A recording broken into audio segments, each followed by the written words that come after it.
ফোনটা থেকে 20 মিনিট পরে আমার পাশাপাশি দোকানদার আমার এক বড় ভাই উনি আমার ফোন দিছে। ফোন দেওয়ার পরে বলছে যে তোর দোকানে আগুন লেগে গেছে।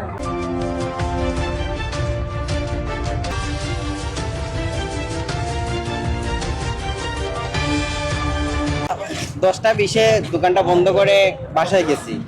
বাসায় যাওয়ার পরে মনে করেন ফোনটা থেকে 20 মিনিট পরে আমার পাশাপাশি দোকানদার আমার এক বড় ভাই উনি আমার ফোন দিছে। ফোন দেওয়ার পরে বলছে যে তোর দোকানে আগুন লেগে গেছে। আমি বাসা থেকে আসতে মনে করেন 5 থেকে 7 মিনিট লাগছে। এর আগে মনে করেন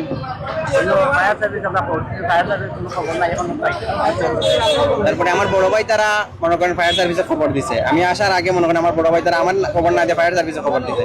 তারপরে মনে করেন ফায়ার সার্ভিস আইছে না। তো এর 5-7 মিনিটের ভিতরে ইনশাল্লাহ আমি আইসা পড়ছি। আইসা দেখছি মনে করেন আমার তারা যতটুকু নিয়ন্ত্রণে আনছে আলহামদুলিল্লাহ ভালো। আর পরে আমি আসার পরে কাউন্টার থেকে মনে করেন ড্রাম ভর্তি করে পানি আনিয়া পরে ওগুলো পানি মারিয়া আলহামদুলিল্লাহ এখন নিয়ন্ত্রণে আইছে। আমি বলতেছি যেটা আমি ওনারা যখন ছাতাটা ভাঙে দৌড়দৌড়ি করেন আমি ছিলাম, আমি দেখেছি এবং ফায়ার সার্ভিসে কল দেওয়া হয়েছে আমি দেখেছি। ফায়ার সার্ভিস আসার আগে সবাই মিলে এই কাজটা করেছিল। সবার উদ্দেশ্যে কি বলবেন, এই যে ফায়ার সার্ভিস আসার আগে এলাকাবাসী সবাই মিলে যে কাজটা করেছেন, দুঃসাহসিক কাজ এটা। জি জি, অনেক দুঃসাহসিক কাজ এটা মনে করেন করছে। মনে করেন আমাকে ভালোবেসে করছে, মার্কেটে ভালোবেসে করছে। মনে করেন চাইছে যে মনে করেন আমার ক্ষতি হওয়ার না হওয়ার জন্য, এই এলাকায় যাতে বড় দুর্ঘটনা এলাকায় মনে করেন বড় দুর্ঘটনা সৃষ্টি না হওয়ার জন্য মনে করেন আমার দোকানে যদি ধরছে তো অবশ্যই পাশাপাশি দোকানে ধরবে।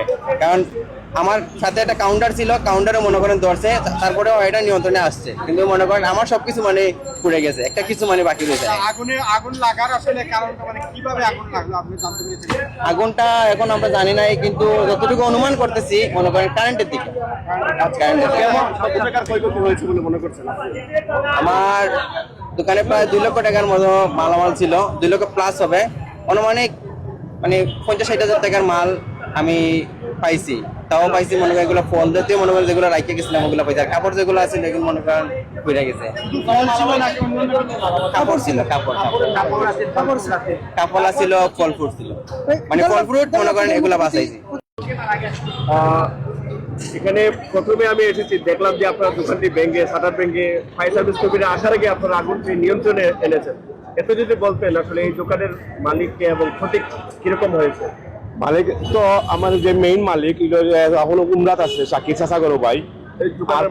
না, দোকানের মার্কেটের মালিক, আর দোকানের মালিক এই রুম্মান, বুঝছেন?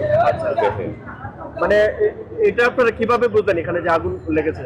ওই যে পিছনের বাসা আছে, বাসা থেকে মানে কল দেওয়া হয়েছে যে এখানে দুমাউরের থেকে দেখা যায় সবকিছু লাল হয়ে গেছে, আগুন জ্বলতেছে।